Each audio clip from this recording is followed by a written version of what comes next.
and today we're going to be showing you the reaction between aluminum metal powder and iodine. But first we're going to show you some safety tips so that we don't get hurt. It's important to have long hair tied back at all times so that it doesn't get in the way of the experiment, the reaction taking place, or any flammable material. Also, it's important to take off any jewelry that might get in the way of the experiment or fall off. Safety glasses are one of the most important safety procedures to follow so that nothing gets in the way of your precious eyes. It's important to take extra precaution because of the vigorous reaction that's taking place to minimize the toxic vapor being produced. The apron is to prevent any toxic chemicals splashing on to your body or your precious, beautiful clothes. Lastly, it's important to have closed-toe shoes so that you don't slip or have any of the chemicals fall onto your feet. It's important to wear gloves so that none of the corrosive materials get on your hands. It's important to know the safety precautions for the chemicals that we're using today. As mentioned earlier, we're going to be using aluminum metal powder and iodine. For aluminum metal powder, or any metal powder in general, it has very toxic effects for inhalation to your lungs. And for iodine, it is long-term toxic and also corrosive. As you can see in the background, we are using a fume head today so that we can minimize the inhalation of the toxic vapor that is being produced. The first step in this reaction is to measure out our chemicals, starting with iodine. In this case, a range between 2 to 2.1 grams is considered acceptable.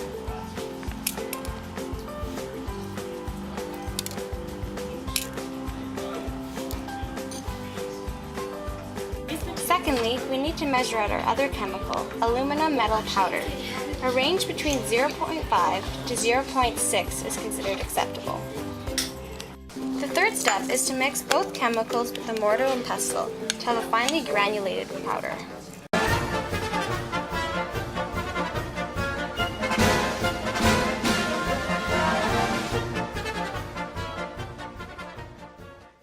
The next step is to pour all the chemicals into the aluminum foil to prepare it for the reaction.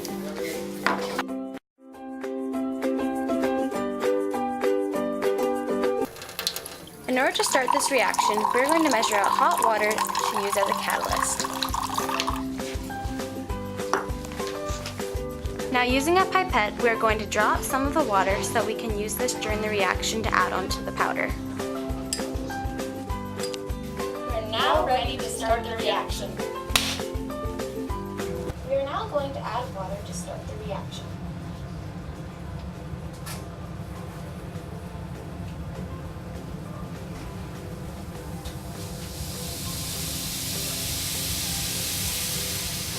This is an excellent thermic reaction because heat is being produced. There is also a synthesis reaction between iodine and aluminum.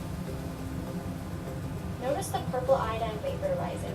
This is very toxic to inhalation to the lungs, so this is why we're using face shields.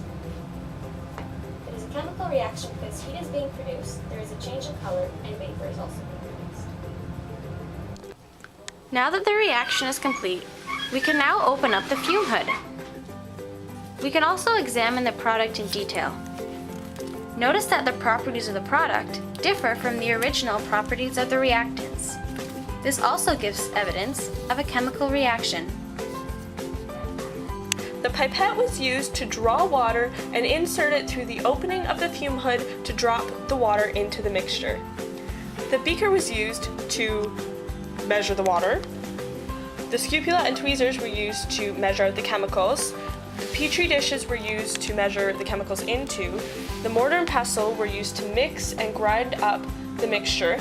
And the aluminum foil was used to create a tray that we could have the reaction on. Thanks for watching! Bye!